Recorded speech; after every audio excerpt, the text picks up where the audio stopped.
আসসালামু আলাইকুম ওয়া রাহমাতুল্লাহ। প্রিয় দর্শক, আশা করি সবাই অনেক ভালো আছেন।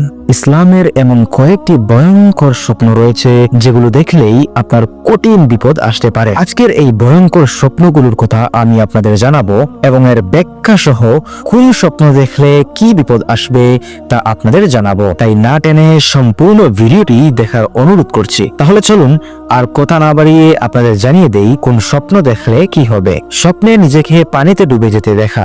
যদি আপনি স্বপ্নে নিজেকে পানির মধ্যে ডুবে যেতে দেখেন, তবে সেই স্বপ্নের ব্যাখ্যা হচ্ছে আপনি খুব বেশি গুনাহে জড়িত আছেন এবং নিয়মিত এই গুনাহগুলো করে যাচ্ছেন, অথচ নিজেই বুঝতে পারছেন না। তারপরের স্বপ্নটি হচ্ছে, যদি স্বপ্নে দেখেন যে কেউ আপনাকে ঘুরে ঘুরে দেখছে, তার মানে হচ্ছে আপনি বদ নজরের শিকার হচ্ছেন।